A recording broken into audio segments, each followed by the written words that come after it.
Ito ang UNTV News Worldwide. Good morning. Salamat sa Diyos sa panibagong pagkakataong bigay niya sa atin sa araw na ito. Good morning sa inyo mga kasambahay. Kamusta na Marie? Time check muna tayo. 4:33 a.m. na sa buong Pilipinas. Good morning Kuya. Magandang umaga sa mga kababayan natin dyan sa Pilipinas. Yes, Sunny, kumusta na? At kumusta na sa ating mga kasambahay? Magandang hapon naman dito sa amin sa Western Hemisphere. Ngayon ay araw na ng Miyerkules, December 27 na Marie, 2023. Mula dito sa North Hollywood sa Los Angeles, California, USA. Ako si Sunny Cos. At back home na tayo, Sunny, ano? At mula naman dito sa Round Rock, Texas, USA, ako naman si Marie Peñaranda. Maghatid sa inyo ng umatigabong balita mula sa iba't ibang panig ng mundo. UNTV News Worldwide. Sa ating global headlines. Isang lalaki arestado matapos matagpuan ang labi ng 5 tao sa France. US gumanti matapos masugatan ang 3 US troops sa atake ng Hezbollah sa Iraq. South Korean President Yoon Suk-yeol nanawagan na tingnan sa ibang perspektibo ang low birth rate approach ng South Korea. Masamang panahon sa East Coast ng Australia, tuloy pa rin sa Boxing Day holiday. Samantala sa Western Australia, hindi naman nakaranas ng pag-ulan. Malalakas na bagyo posibleng tumama sa British Columbia coast. Pagdagsa ng megamall sa Malaysia tuloy-tuloy sa kabila ng economic challenges.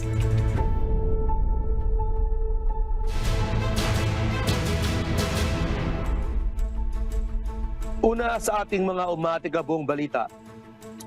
Ilang araw na naipit sa French airport ang 276 na Indian nationals. Ito ay matapos mapaghinalaang na ang sinasakyan nilang eroplano ng mga Indian ay may lulan na mga biktima ng human trafficking. Ito ang umatigabong balita ni Charles Corpuz.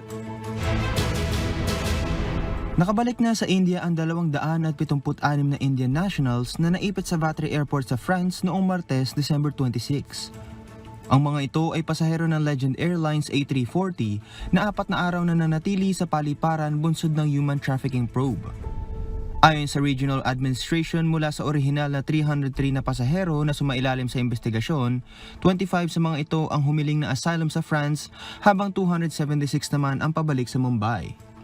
2 naman sa mga pasahero ang nabilanggo bilang bahagi ng human trafficking investigation, subalit pinalaya rin noong Lunes matapos humarap sa hukom at maideklarang assisted witnesses. Sa isang post ng Indian Embassy sa X, nagpaabot ng pasasalamat ang kagawaran sa ginawa ng French officials upang matiyak na makakauwi ang naipit na Indian nationals. Samantala, patuloy naman ang ginagawang investigasyon ng mga otoridad ng France upang matukoy ang tunay na layunin ng orihinal na flight. Nagbukas din ang mga ito ng judicial inquiry sa mga aktibidad ng isang organized criminal group na pinaniniwalaang tumutulong sa mga dayuhan upang legal na makapasok at makapanatili sa France. Charles Corpuz, UNTV News and Rescue. Diyos ang aming sandigan, serbisyo publiko ang aming pinahalagahan. Huwag muna tayong umalis sa France pero this time malungkot na balita dahil inaresto ng French police ang isang lalaki matapos matagpuan ang bangkay ng 5 tao sa isang bayan sa France. Ayon sa mga prosecutor, ang mga biktima ay isang babae at ang kanyang 4 na anak na may edad na 9 na buwan hanggang 10 taon gulang. Ito ang umatikabong balita ni James Hilario. Inaresto ng French police ang isang 33 taong gulang na lalaki ng suspect sa pagpatay sa kanyang asawa at 4 na anak. Natagpuan ang bangkay ng 5 tao sa isang flat sa northeast ng Paris, France sa bayan ng Meaux, 40 kilometro mula sa French capital Lunes ng gabi, December 25. Madugo ang pinangyarihan ng krimen at sinabing extreme violence ang nangyari ayon kay Prosecutor Jean-Baptiste Blaje nang mapuntahan ng mga pulis ang apartment. Ayon sa mga prosecutor, ang mga biktima ay isang babae at ang kanyang 4 na anak na may edad na 9 na buwan hanggang 10 taong gulang. Naalarma ang kapitbahay ng mga ito nang sinusubukan nitong kontakin ang biktima at nang makita na nakasara ang bintana, kinutuban na ito na may hindi magandang nangyari. Nagpunta ito sa pinangyarihan ng krimen at nakita ang dugo sa handle ng pintuan at agad naman nitong tinawagan ng mga pulis. Kinumpirma ni Prosecutor Bladje na iniimbestigan ng Versailles Judicial Police Service ang kalunos-lunos na pangyayari. Anya, walang bakas ng break-in ang flat at wala ang ama ng mga bata. Nagkaroon ng unang insidente noong 2019 kung saan inatake ng suspect ang kanyang asawa ng kutsilyo, subalit hindi ito kinasuhan ng biktima dahil sa mental health issues ng suspect. Dagdag naman ni Mr. Bladje, may nakitang mga dokumento sa apartment na nagtuturong maaring na-admit sa isang psychiatric hospital ang suspect noong 2017 at isang prescription ng tranquilizers. James Hilario, UNTV News and Rescue. Diyos ang aming sandigan, serbisyo publiko ang aming pinahahalagahan. Kunin naman natin itong live report. Marie, nagsagawa ng retaliatory airstrike sa Iraq ang US military matapos masugatan ang 3 US troops. Kaya naman patuloy na pinangangambahan ang posibleng paglawak ng digmaan mula sa Israel at Gaza. Mula sa Toronto, Canada, may umatikabong balita si Orling Quijano live.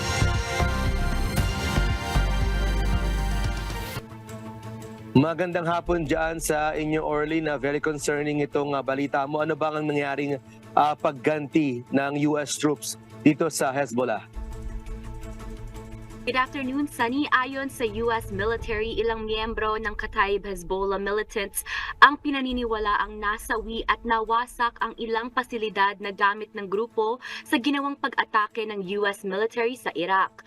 Ang retaliation ay ginawa sa direksyon ni US President Joe Biden matapos masugatan ang 3 sa tropa ng mga Amerikano sa Iran kung saan isa dito ay nasa kritikal na kondisyon.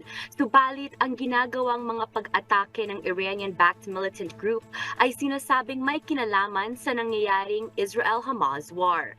Kaya naman pinangangambahang kakalat na sa Middle East ang epekto ng nangyayaring gera at ginagawang target ang US troops sa mga base nito sa Iraq at Syria.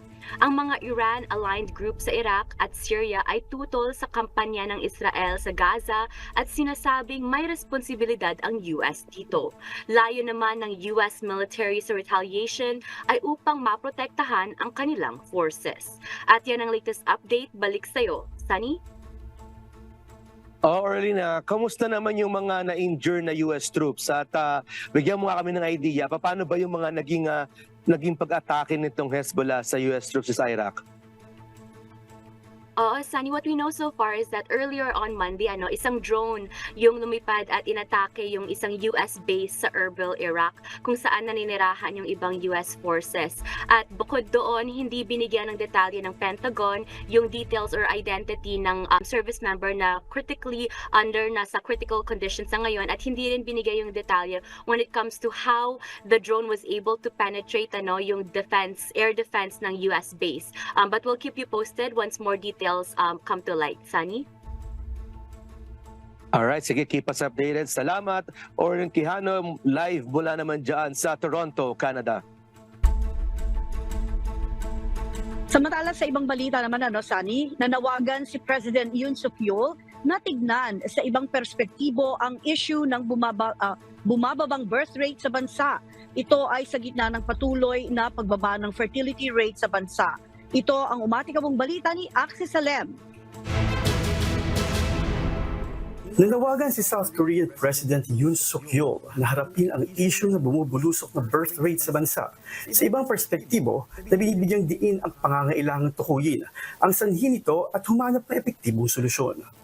Ginawa ng Pangulo ang panawagan sa isang cabinet meeting na ginanap noong Martes, December 26. Ang South Korea na kasi ang may pinakamababang fertility rate sa buong mundo. Ito ay sa kabila ng iba yung pagsisikap ng gobyerno na matugunan ang kinakaharap na krisis sa bumababang populasyon ng bansa. Ayon kay President Yoon, iniuugnay umano ng mga eksperto ang pagbaba ng birth rate sa matinding kompetisyon lalo na sa mga larangan na gaya ng edukasyon. Iginiit rin ng Pangulo na ang mga pagsisikap upang mapalakas ang birth rate sa South Korea ay nararapat na nakatuon sa pagtugon at pagwawasto ng mga gayong problema. Ayon sa Statistics Agency, Umabot na sa record low na 0.7 sa third quarter ng 2023 ang fertility rate ng South Korea. Ang antas na ito ay mas mababa sa replacement level na 2.1 na kinakailangan upang mapanatili ang katatagan ng populasyon sa 51 million. Axis Salema, UNTV News and Rescue. Diyos ang aming sandigan, serbisyo publiko ang amin pinahahalagahan.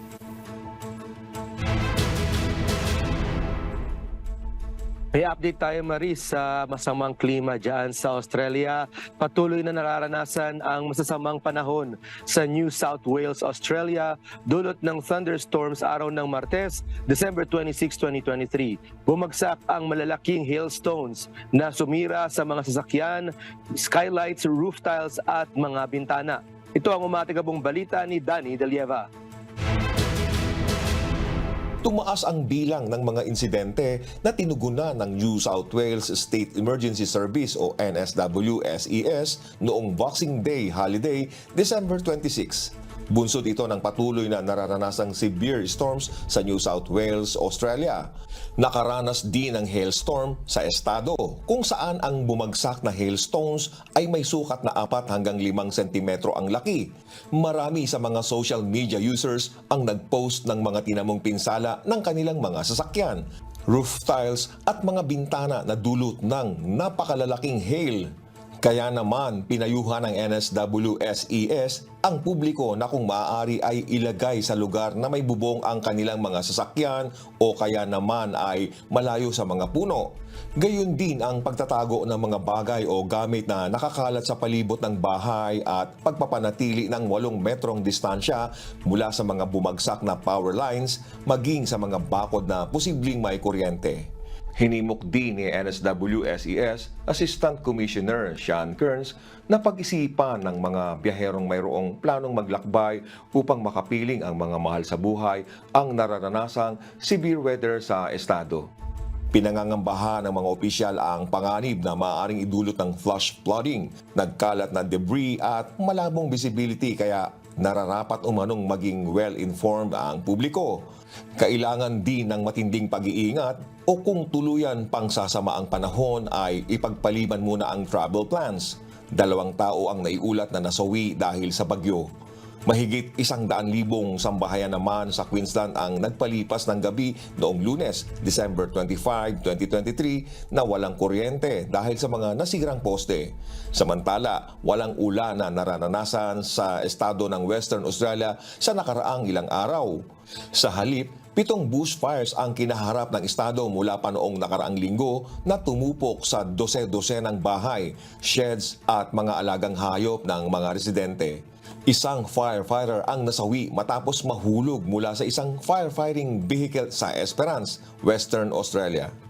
Danny Delieva, UNTV News and Rescue, Australia. Diyos ang aming sandigan, serbisyo publiko ang aming pinahahalagahan. O Sunny, from one severe weather to another, kumustahin naman natin ang ating kapitbahay sa Canada. Kumusta na ba ang kanilang weather ngayon? Dahil itinabala ng Environment Canada ang serye ng mga napakalalakas na bagyo na maaaring manalasa sa baybayin ng British Columbia. Nag-issue na ng mga wind warning ang ahensya sa mga lugar na maaaring maapektuhan ng mga paparating na bagyo at sama ng panahon. Ito ang umatikabong balita ni Abby Valdez. Nagbabala ang Environment Canada na isang serye ng mga napakalakas na bagyo ang maaaring tumama sa unang bahagi ng linggong ito sa baybayin ng British Columbia. Nag-issue na ang ahensya ng wind warnings sa North at Central Coast ng British Columbia, gayon din sa Haida Gwaii at North Vancouver Island. Batay kasi sa taya ng Environment Canada, makakaranas sa mga lugar na ito ng bugso ng hangin na may lakas na nasa pagitan ng 90 to 120 kilometers per hour hanggang linggo ng hapon. Nagbabala ang ahensya na maaaring madala ng malakas na hangin ang mga loose objects at magdulot ng injury o property damage. Posible ring umanong magresulta ng power outage at pagbagsak ng mga sanga ng mga puno ang malalakas na hangin na tatama sa mga apektadong lugar. Abby Valdez, UNTV News and Rescue, USA. Diyos ang aming sandigan, serbisyo publiko ang aming pinahahalagahan. Yan, Marie, talagang medyo weird ang mga weather ngayon sa buong mundo. Dito lang sa amin, Marie, kanina nakikita mo kami rito cloudy, ngayon bilang sumikat ang araw. Summer na summer, pakiramdam ko ngayon na napapaso na ako, Marie. Pero Marie, kung nababalitaan natin dito sa US, yung mga bagong bukas na mga malalaking mall dyan sa China maging sa Pilipinas, hindi naman papahuli ang bansang Malaysia dahil patuloy ang pagtatayo ng mga malalaking malls sa Malaysia. Sa gitna ito ng tumataas na banta ng inflation at nationwide economic shutdown sa bansa. Ito ang umatigabong balita ni si Yeri Yambao.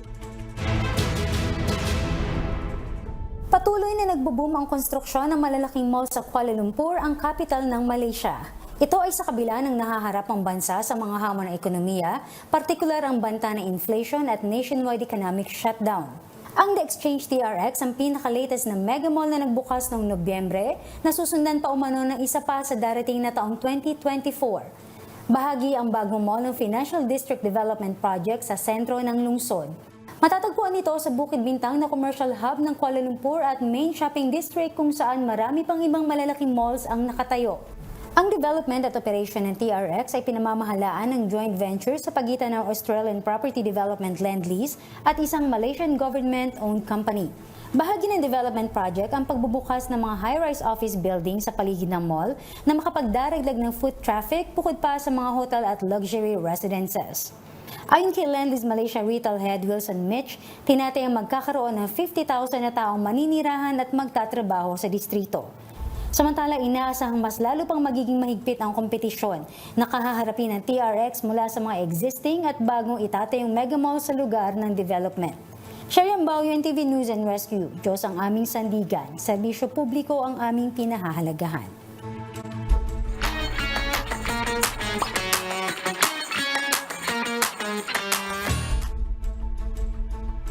Ayan, para naman sa ating mga kababayan, magsasagawa ng wreath-laying ceremony sa ARD Canada sa December 30. Nangangailangan naman ng 2 project term personnel ang Philippine Embassy sa Qatar.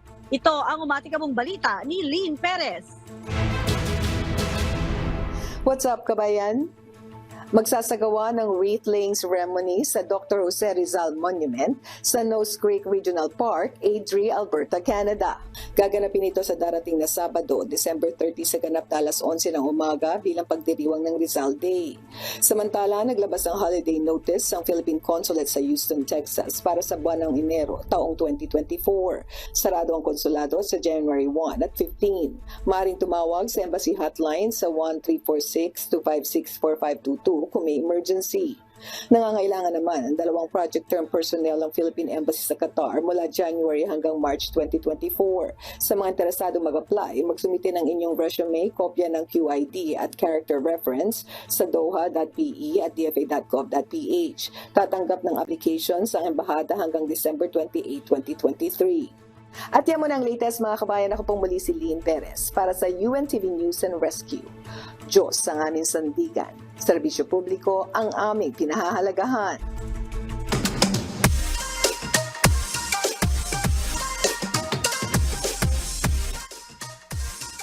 Ayan, Sunny ha. Ito naman ang hindi natin makakalimutan kahit feeling summer dyan at winter naman dito dahil itong ating pinakaabangan. Sunny, pwede bang bumati? Siyempre naman, pwede. Ayun, narito naman ang pagbati ng ating kababayan. Ay, magandang umaga po dyan sa Pilipinas. Mula po dito sa Fort McMurray, Canada, bumabati po. Ako po pala si Irene Cuten. Bumabati po dyan sa Mountain Province, sa aking mga mahal sa buhay dyan. Sana ingatan po kayo ng Diyos. Maraming salamat po sa Diyos. Pag-ibig. Ayun, kababayan ko pala yun, Sunny, taga Mountain Province. Gusto natin batiyan ang ating mga kababayan dyan sa Baguio, sa Kiangan. Ayan, sana palagi silang nakaantabay sa lahat ng ating mga programa. Dito naman sa UNTV at ngayon din ang ating mga kababayan dito sa Texas na palagi nang naka-tuned in sa lahat ng ating mga programa. Gayon din ang aking mga mahal sa buhay. Diyan naman sa San Pedro, Laguna, ang aking Mami Josie Malfit at syempre ang aking anak kaawaan nawa dahil si Brad Jan ay may sakit ngayon. Gayon din si little brother Lucas. Tinamaan ng karamdaman pero samahan nawa at pagalingin sa awa tulong ng Diyos. At syempre ang ating mga kababayan at ating mga kasambahay dyan naman sa KD Rock. Good morning Kuya, good morning Ate Ardeen. Kaya ang ating mga, yun pala, hindi ko nakalimutan ko kahapon, sana yung ating mga East Coast USA seniors na palagi nating kasama sa ating mga community prayer broadcast. Ayan. Sunny, go ahead. Ayun, pagalingin nawa sa iyong mga babies, Marie. Uso talaga ang sakit ngayon dahil din siguro sa iba't ibang lagi ng panahon, Marie, sa iba't ibang mga lugar dito sa US at flu season pa rin dito sa ating lugar. At ako rin ay babati na, Marie, binabati naman natin. Ito kahapon, nung Sunday. Ayan, nagkaroon din ng S-Cup dito sa Los Angeles ang masayang games ng mga mothers and fathers dito sa lugar naman namin. Binabati natin yung mga nakasama natin dyan. Sana maalala ko lahat kung tama. Si Sis Lolit, si Sis Evelyn, Sis Miriam, Sis Claire, yan, si Brad Noel, si Brad Mike, sino pa ba? Si Brad Alex, at saka si Brad Joseph, yan. Kamusta na kayo, ha? At ganoon din nakasama rin natin, Marie, nagkaroon dito ng Parents and Youth Basketball Challenge right after ng mahabang SPBB at Family Day. Yan, kaya gising silang lahat ng 24 hours. Kamusta na kayong lahat? Sana yan, sa maayos pang kalagayan ng lahat. Ayan. At ganoon din, binabati natin, Marie, syempre, yung ating mga taga-subaybay sa UNTV Channel 37 at sa ating mga kababayan nakikinig ngayon sa Radyo La Verdad 1350 at sa mga nakatutok sa ating social media, Marie, sa ating YouTube at sa Facebook. Kasama natin lagi sila Vivian Moneda, si Daniel Valdez, si Reneo Chamizo, Mike Repolona at iba pang mga kababayan natin na araw-araw nakatutok sa atin sa UNTV sa lahat ng programa natin sa buong maghapon at sa buong magdamag.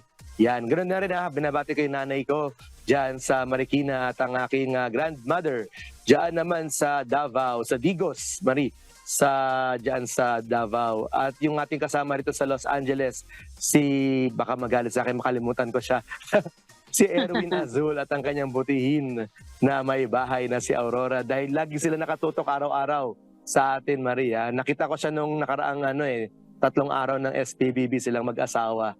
Yan, nabanggit niya na hindi raw natin siya nakakalimutan. Ayan. Oo. Pero napag-uusapan natin itong weather dito sa amin. Kaninang umaga, Marie, kasi sa LA, paggising ko kanina, winter ang aming weather which is natural dahil malamig talaga, no? Pero paglabas namin kanina umaga, spring, mga ulap makulimlim dito sa LA, dito sa North Hollywood particular. At itong habang nagbabalita tayo, bigla sumikat ang araw, nakakapaso, parang summer kami. Mamaya yan, Maria, para sa mga kababayan natin na hindi alam kung anong sitwasyon dito sa Los Angeles. Kasi iba, akala nila parang tropical lang dito sa LA, Marie. Pero mamayang hapon yan, mga kababayan na makasangbahay dito sa LA, lalo na pag gantong December. Mga around 4 to 8 p.m. yan, Marie, na feeling na kami autumn ang aming weather. Tapos magbabalik kami sa winter temperatures mamayang gabi. Ganyan lang, Marie, hanggang February dito sa LA. Kaya may sakit pag ganito, pag flu season dahil mabilis ang yung fluctuation araw-araw ng temperature. Unlike dyan sa New York, kapag malamig, all throughout, Marie, malamig talaga. Pag mainit, all throughout, mainit talaga. Diyan ba sa inyo, nababanggit mo kanina, Marie, winter na winter pa rin ang temperature sa Austin? Ay, oo, kahapon, nung nagtanong si amigo Sherwin, sabi ko, ito na ang isa sa pinakamainit na December na naranasan ko. Isa yung nandito ka noon na December, no? Hindi ka makapaghubad ng jacket kasi nakadistino ka. Pero mainit na yon. Pero yung kahapon at saka nung mga nakaraang linggo, mainit din. Pero kanina, pagkagising namin ng aking ni Amor, na si Brad Nomer, nasa 0 degrees tayo bigla.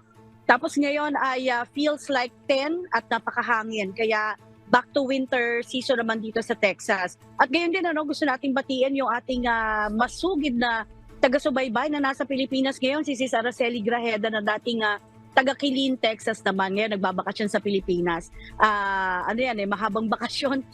Ilang more than 6 months, Pero yan ang weather natin at magandang balita dito sa Texas din, Sani, para sa ating mga kababayan na naandito. All-time low ang ating gas prices naman dito. Kaya talagang pwedeng-pwede ang mga long drives, lalo na nung SPBB dahil naandun tayo sa Dallas at gayon din sa Houston kahapon. Kababalik lang din natin dito sa ating home base naman sa Austin. Kaya salamat sa Diyos sa mga pangyayari, sa mga masasayang moments sa ating mga kasama sa MCGI at napakabilis ng panahon. Kaya sa ating mga kasangbahay, kung meron pa po kayong hindi napanood na balita o nais ninyong muling tunghayan ng UNTV News Worldwide, Sani, maaari niyo po itong balikan sa aming mga official social media account. That's right, i-like lamang at i-follow ang UNTV News and Rescue Facebook account at i-click ang subscribe button sa UNTV News and Rescue YouTube channel. Yes, mapapanood nyo rin po rito ang iba pang news programs ng UNTV, pati na ang iba pang video ng nag-iisang public service channel. Kaya tara na po, subscribe, like, and share. At narito ang mga salita ng Diyos na maaari nating baunin sa pagpapatuloy ng araw na ito. Nasusulat sa Book of Proverbs chapter 18 verse 24.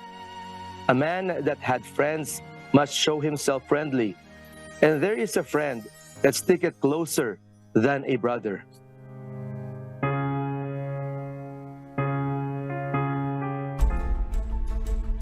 Napakagandang mga salita. Salamat po sa Diyos. At yan po ang mga umatikabong balita sa iba't ibang panig ng mundo ngayong umaga ng Miyerkules, December 27, 2023. Susunod na ang programang Hataw Balita Pilipinas sa UNTV at sa UNTV Radio La Verdad 1350 mula rito sa historic downtown Round Rock, Texas, USA. Ako, si Marie Peñaranda.